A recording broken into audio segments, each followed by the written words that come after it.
We are fighting an enemy that we cannot see.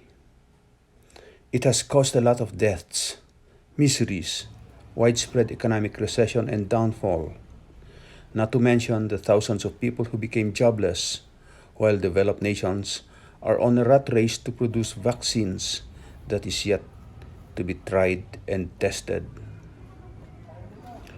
After almost a year of COVID 19 related deaths, lockdowns, quarantines, self isolation, and strict health protocols, this battle is still far from over.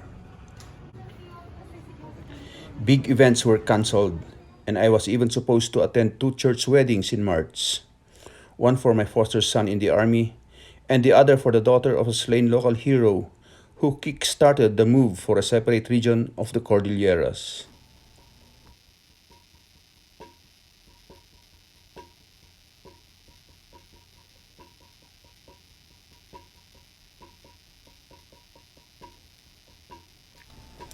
This pandemic came unexpectedly, like a thief at night, that not even a single feng shui expert was said to have predicted its coming.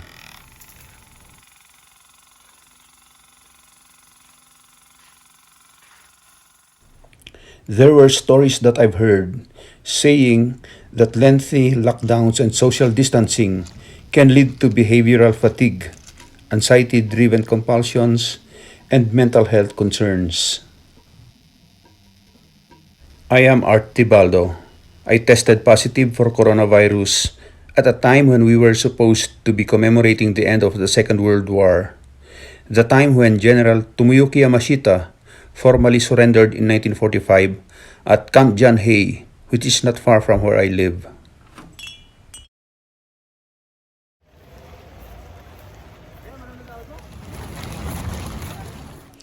When the result of my COVID 19 swab test yielded positive, I immediately sent words and notified friends whom I had contact with the past days.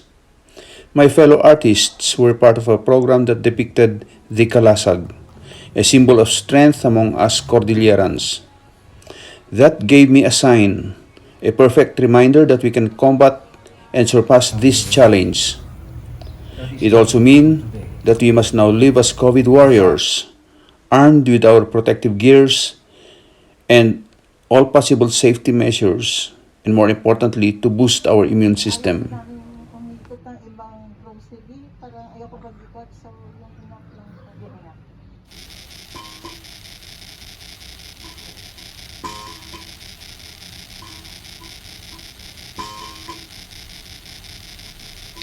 My days of isolation was spent mostly fixing things at my place, and I even tried doing an old Chinese healing method using a dried herb called moxa.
To many of us in my community, daily life is a struggle, and more so during the pandemic. I heard stories that ranges from sad to tragic. The saddest, of course, is losing a loved one because of the aggravated circumstances brought about by the dreaded COVID-19 virus.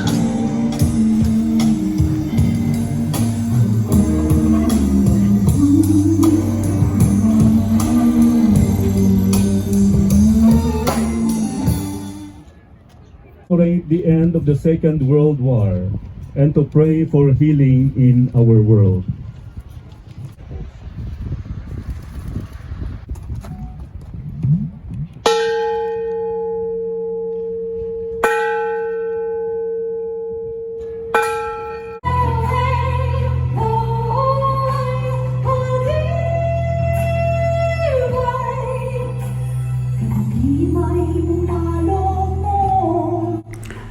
We had catastrophic experiences before, but this is a disaster that we did not really anticipate and prepare for, and that we must now live with it. Having the courage to rise above these trials, helping and working together as one, is the gist of that song by Ingrid Payaket, my neighbor, who is also a registered nurse.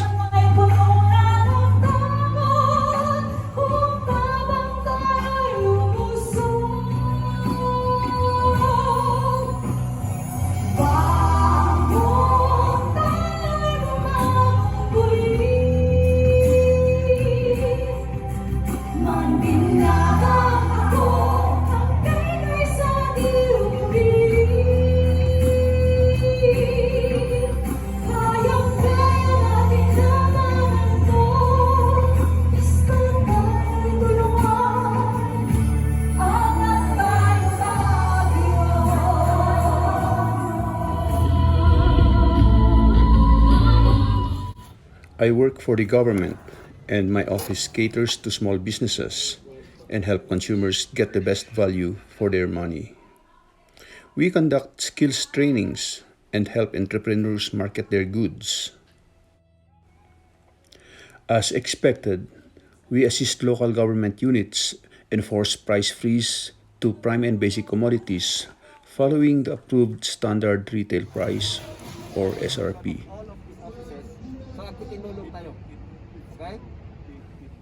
Our Consumer Protection Division was immersed with enforcement activities since the enhanced community quarantine was imposed on March 2020.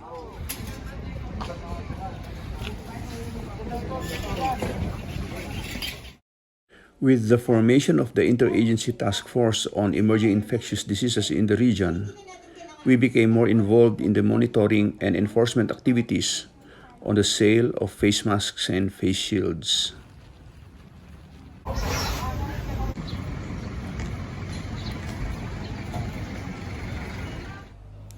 With the easing up of lockdowns during the general community quarantine period, our office coordinated the setting up of rolling stores with the Department of Agriculture, product suppliers, LGUs, and barangays to prevent residents from leaving their communities.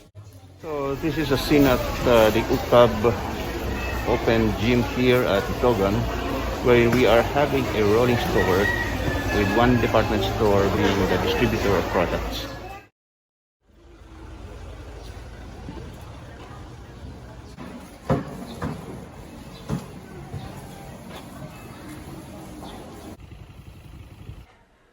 I'm going to a place called Pinsao Pilot Project, and it's over there at the other side of the mountain.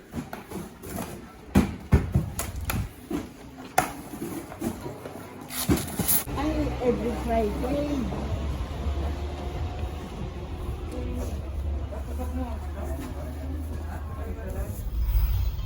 Okay, I'm going to a place in Itogon called Virac for our rolling store.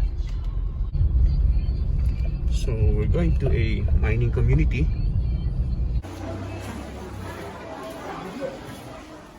As part of the Interagency Task Force, we were also tasked to assist local government units, inspect food centers, grocery stores, pharmacies, beauty parlors, and even barbershops to check if they are complying to the guidelines and health protocols.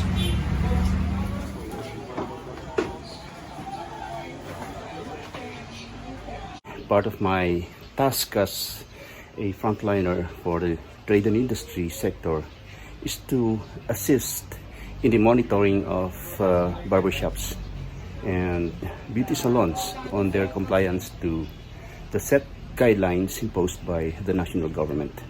Sabi nila, basta i-display mo lang sa loob at labas ng shop mo. Ay, barber and salon. Most of the country's micro, small to medium enterprises, or MSMEs, were greatly affected by the pandemic. And since many of our clients, especially those in the provinces, are not really into online selling, we endeavored to help them market their products using online platforms and e-commerce. Maybe, oo nga naman, contactless tayo. Paano nga naman, I can broadcast from home, I can still work from home. But for those that have no choice, mukhang kailangan na tayong pumasok sa trabaho. I'm here right now at the Baguio Felix Road, and I'm going to a place called Ampukaw, wherein we will have a rolling store. From April 2020, we helped local government units set up rolling stores in the city barangays and municipal gyms and school premises so that locals need not go out of their community just to buy grocery items and food supplies.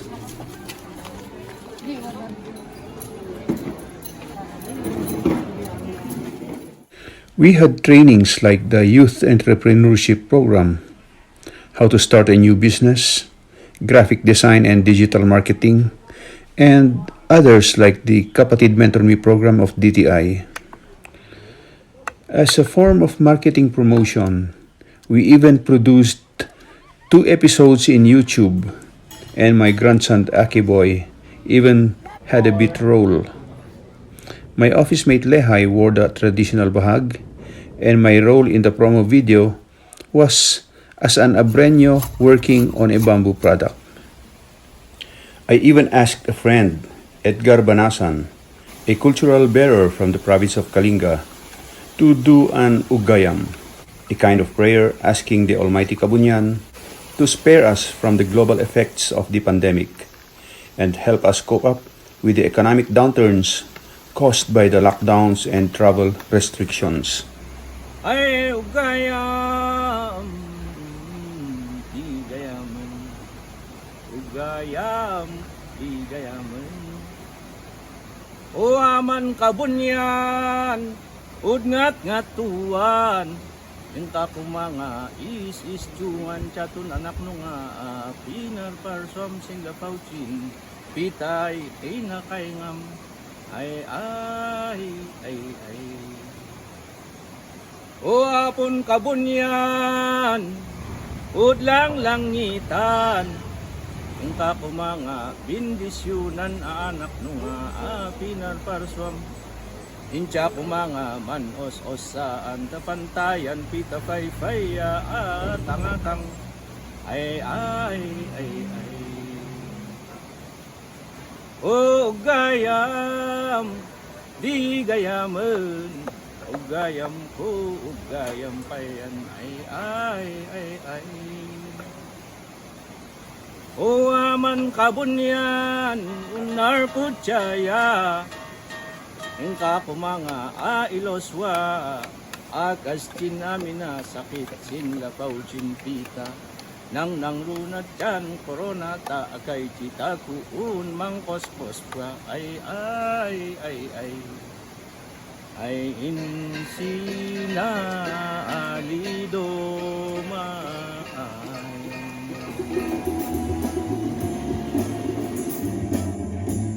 My office mate Johnny Pulay has been with the department for more than 30 years already, and he is retiring this year. He was one of my subjects that won top award in a photo contest. Like him, I will also be going back to private life, not because we are tired, but there are things that we can still do after retirement.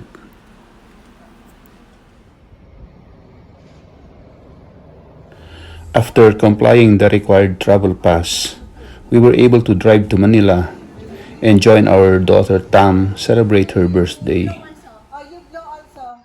Happy It is actually Tam's and Akiboy's joint birthday, and Akiboy joined us virtually. Oh, blow. 1,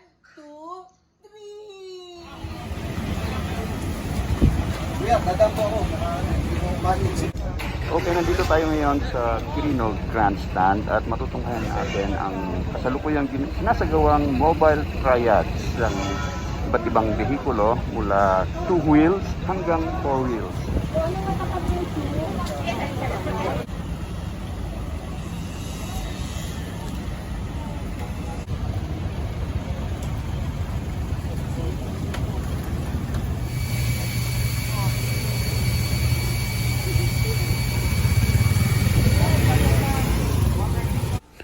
On our way back to Baguio, we dropped by the photography museum of my friend Clinton Aniversario, and my wife and I were his only walk-in visitors for the past days. Laging kinakay mo rin yung photographer na ito eh. Naglayas ka na di Visayas, tapos napandiyan di pulo nag-asawa. Okay. So pinagbiag-biag na.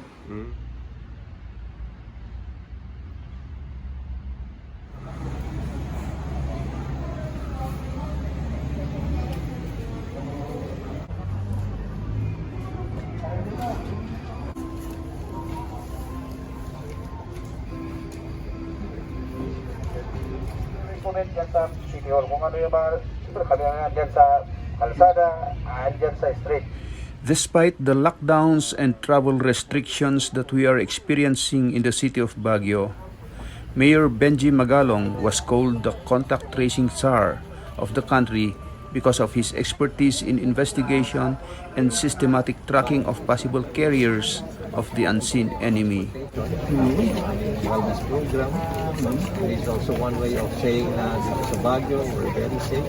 We're inviting our tourists, especially from Region 1. So magbubukas na po tayo para sa turista. Yes, When are you opening Baguio for September tourists? 22, there will be a formal launching dito sa Secretary. Pero Region 1 pa lang. Region 1 pa lang, we will slowly, will be, tawag na namin yung 3 S's.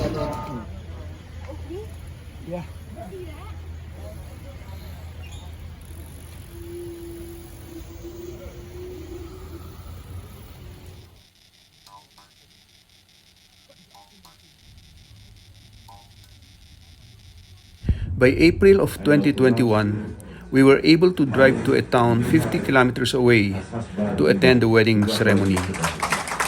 What did not happen last year due to the intensified lockdowns eventually became a reality with my office mate Lehay and his bride Malu, who exchanged vows with me as one of the witnesses in a simple ceremony that observes health protocols. Ay mangigay kensika.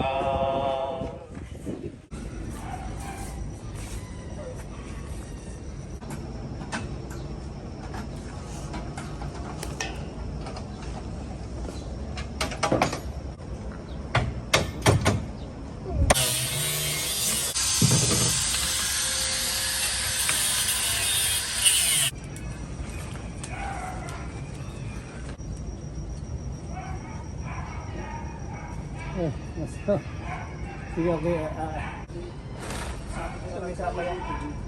Sabit ko lang sa bayabas.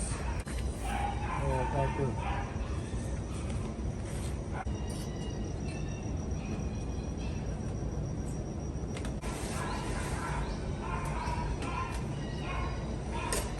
Alam mo, nung I got my title as national artist, sabi ko sa mga all these young artists here, not only filmmakers, painters, mga dancers, everybody, they always call me tatay. So, huwag kayong ma-intimidate dito sa title ng national artist. Dapat isipin mo lang, ako pa rin ang national tatay. Sige.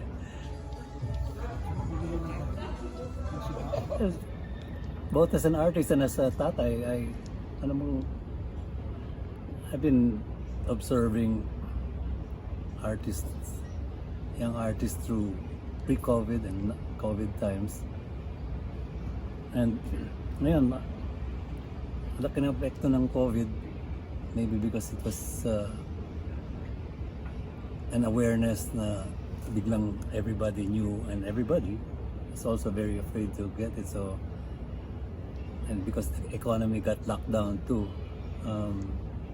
marami nawalan ng trabaho, or mga exhibitions na postpone, mga festivals na put off for another year. Like all these film festivals, they're all online, no? But, well, it's a good time to rethink. Bakit ba tayo palaging nakatutok sa dating, I call it an echo chamber, no? We've been living in an echo chamber na ito yung normal way of life. But first of all, a lot of our normal life is galing sa kolonyal yan. Our ideals, our consumption habits, even the way we artists have to have exhibitions and join film festivals. Pero whether the economy is going on or not, artists are always producing, diba? Lahat tayo, yung creative duende natin is constantly making things, and I think many artists love their community. Tayong mga Baguio artists, we love Baguio. Or Cordillera artists, we are constantly creating, whether in actual or even in the mind, those conditions para balik kultura tayo.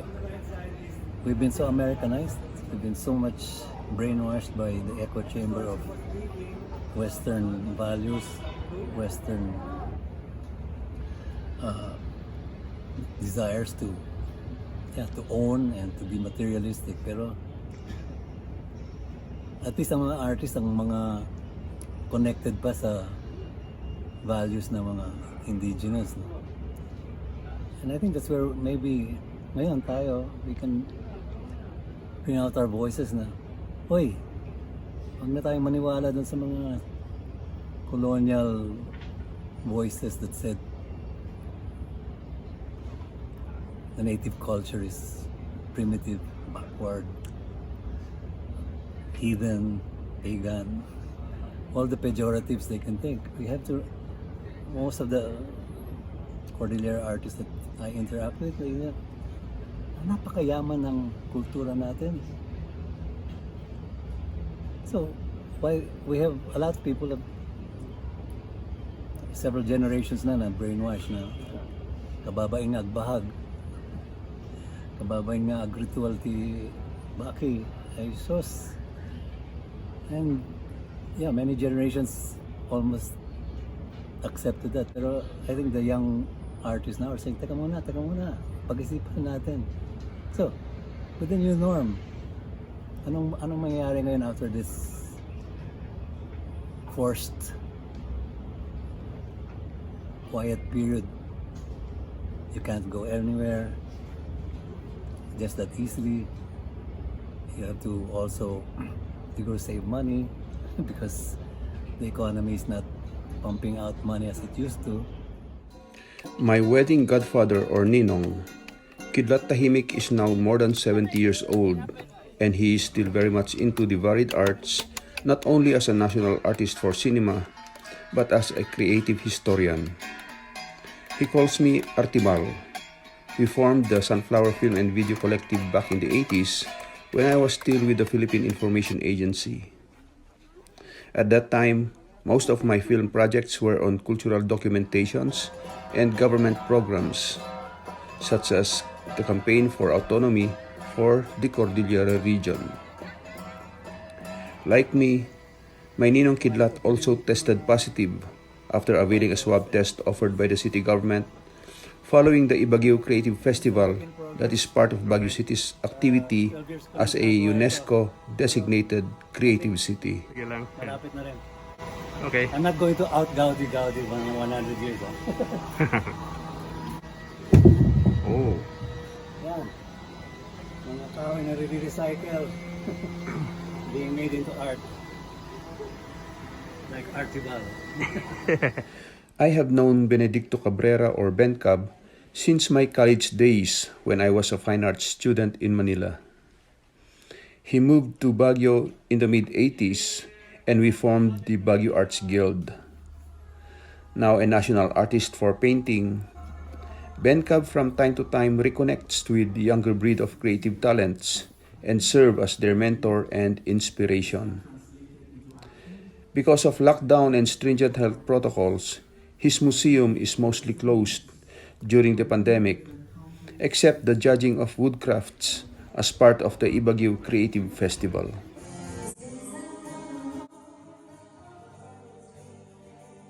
On the second year of the pandemic, some artists and artisans manifested how the lockdowns and health restrictions affected their crafts.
I am now part of the Creative Baguio City Council, particularly in the Committee on Culture, and our activities for the Ibagyo 2021 Creative Festival included a ritual asking the Almighty Kabunyan for his divine intervention, that all programs will be done according to plans and without problems whatsoever.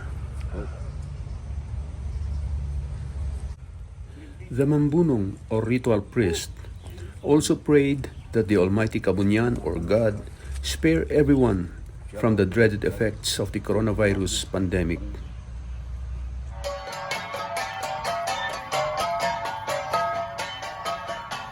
In 3, 2, 1. Welcome to the Art in the Park. The Pasakalye group of artists, of which I also belong as a founding member, pulled a creative activity dubbed Art in the Park. I chose to work on a scrap or junk art, which I started at home, but I wasn't able to complete it at the park due to power problems. I instead joined the artists in sketching, dancing, and playing my improvised tube drums.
Other artists collaborated with the city government for the painting of a mural near the Baguio General Hospital that depict or portray frontliners as local heroes.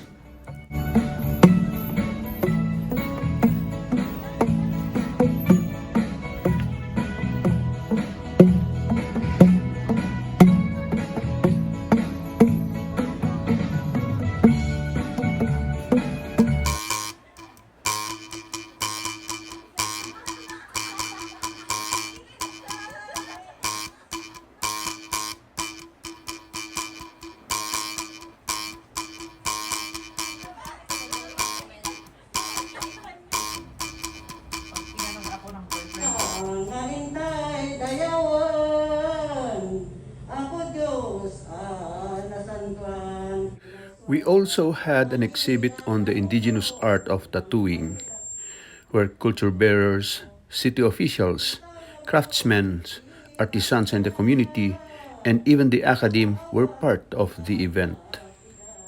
My photos of the legendary mummy of Apo Anno that I took long ago was also on display.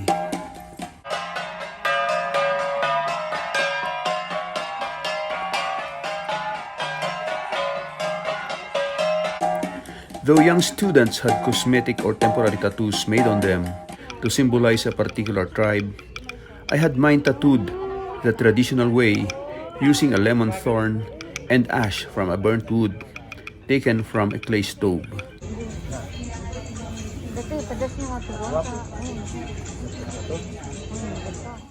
It's October 12, 2021, and at the height of the tropical cyclone Maring, we're going to the Baguio Convention Center Smart City for the launching of Go Live 911.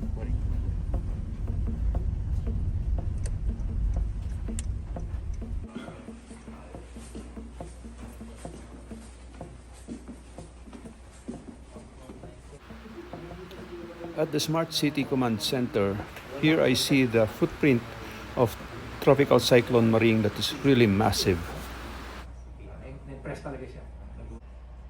The chair of the Emergency 911 Commission, General Diosdado Valeroso, commended Baguio for its having a command center at the heart of the city. Soon, Baguio City will be a smart connected community. Everything will be real-time, interconnected, and residents can have access to Baguio's smart city, especially in times of distress. Gagawin natin na earthquake, yung mga sensors, yung earthquake study, ilalagay din namin dito. Pati yung health systems natin, ilalagay din natin dito. Pati yung social data. The government is taking bold steps in terms of addressing. A public servant like me, my wife Helen is the regional head of the government's information arm, the lead advocate for the Regional Interagency Task Force for the management of emerging infectious diseases in the Cordillera. Now, Major General Ferdinand. Since the mid-90s, she has been hosting and orchestrating media events in the region, and their task of receiving and transmitting daily updates on coronavirus situations and infections from all sources is as tedious and difficult, especially in remote towns and barrios of the Cordillera region. Thanks to technology, she and her staff has learned to adapt to new normal ways of communicating to the public. They transmit and share news and information to the public via social media, even during wee hours of the day. The most unexpected and fearsome occurrence in my senior life happened on the evening of March 23, 2021, when suddenly my body showed signs of abnormality. I was having an online call, and my mobile phone that I was holding suddenly slipped from my hand and that I could no longer pick it up. My wife noticed my slurred speech, and she exclaimed that I was in a state of stroke. Luckily, our friend Paeng of Rescue 911 was within reach, and in an instant, I was brought to the Baguio General Hospital. I was confined for 7 days at the COVID center that observed strict health protocols.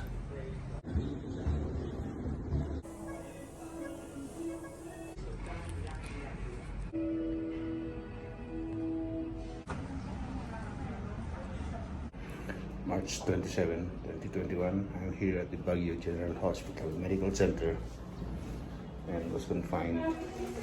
And upon my discharge, I underwent several sessions with a physical therapist, and that started my daily conditioning exercises. 10 beses na ganito. Para kasi yung ito, yung pet mo. Try mong i-sway yung... I-straight mo lang yung tuhod. Huwag mo lang yan.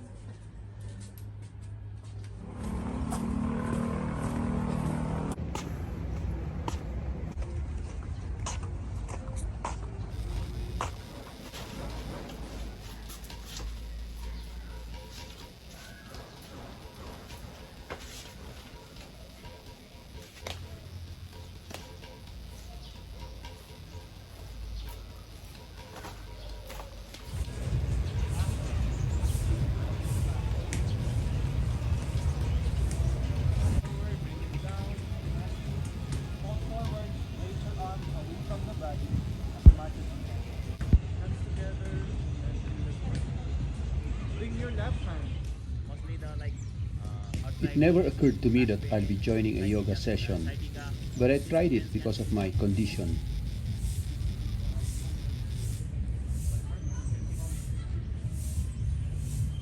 Try to take your hands as much as you can and bend with your straight, not like this, going straight. Okay, like exhale and go down, hold your breath.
April, pareho tayong lumalaban sa pandemyang ito at nagsusumikap mabuhay. Nabalitaan namin yung pangyayari sa inyong magkakapamilya. Ako rin ay nagka-stroke ng March pagkatapos ko na nag-positive ng COVID noong September. So kapit lang tayo, laban lang. Ako ngayon ay nag-therapy.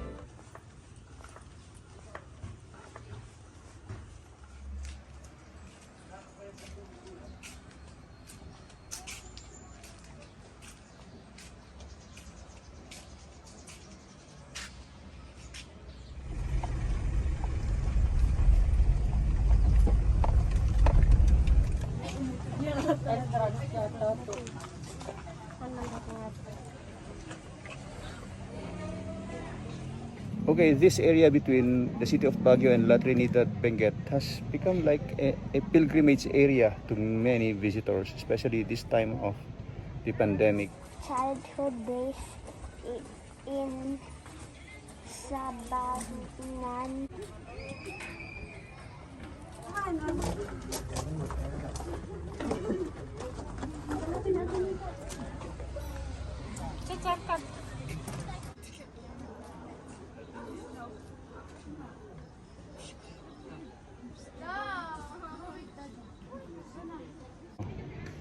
All we see here are local tourists like me.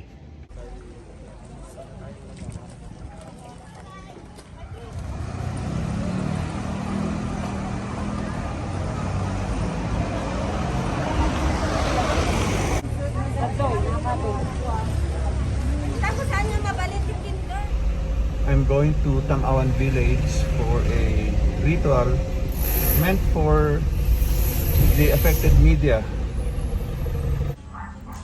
The sad effects of the COVID-19 pandemic did not spare Baguio's media practitioners and family members.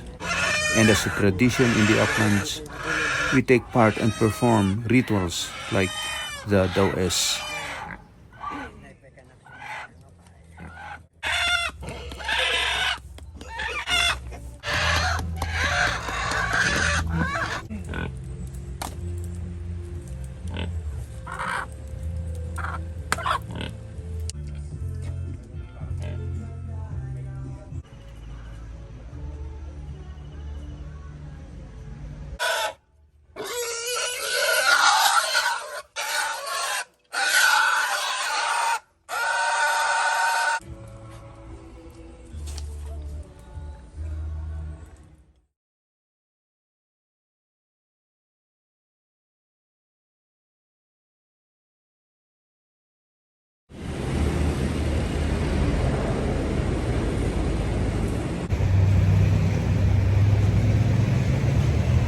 A prominent columnist and lawyer passed away due to cancer. He is one of our Apache elders, and we paid our last respects without the usual singing by our group. Mang Benny Carantes belongs to an Ibaloy clan, the original settlers of Baguio. Following an age-old Ibaloy tradition, family members must provide a horse to be slaughtered and offered as his ride in reaching Mount Pulag, which is believed to be the final resting ground of the souls of the Ibaloys.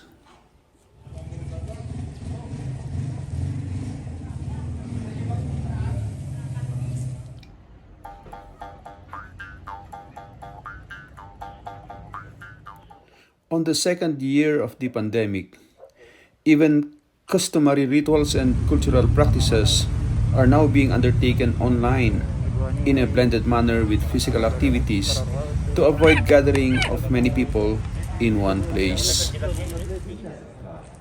Especially the blessing for Allah in his life and now in his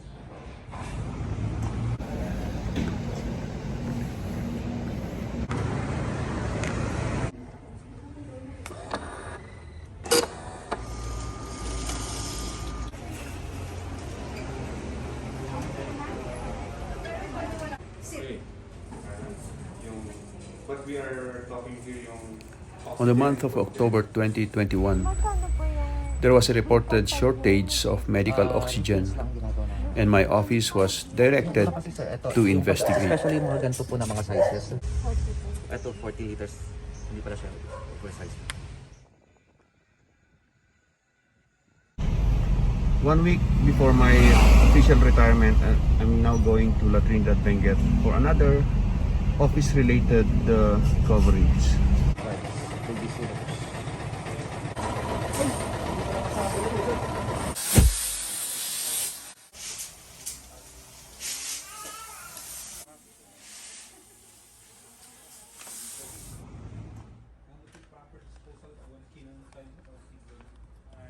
Every Sunday during the general community quarantine period, Session Road was closed to motor vehicles to give way to an open market where affected small enterprises can trade their products. My office, in coordination with the City Government of Baguio and the Department of Agriculture, provided spaces and selling booths to these micro, small, and medium enterprises or MSMEs. This is also one way of promoting the handicrafts of local artisans and craftsmen. Last time in the office of Sir Tibaldo. Ganon din po sa ating mga iba't ibang probinsya ng Cordillera. Tayo po ay may karapatan bilang mamimili. In recognition of his government service rendered for the period of 35 years, during which he demonstrated commitment, dedication, and loyalty in the field of public service. Ladies and gentlemen, let's give a warm of applause and virtual applause to our three retirees, Mr. Joel Arthur Tibaldo. I am now a grandfather to a 7-year-old boy. This pandemic has taught children like Aki Boy to adapt to digital learning methods like online schooling. He has not been in contact physically with his classmates and teacher. Thanks to gadgets and the internet, he can have online classes. But what about the others in remote places where online education is not possible? Okay, so we're going to Busul watershed with little Aki Boy, and he'll be here for the 3rd time. So we're back here again, Aki. Yeah.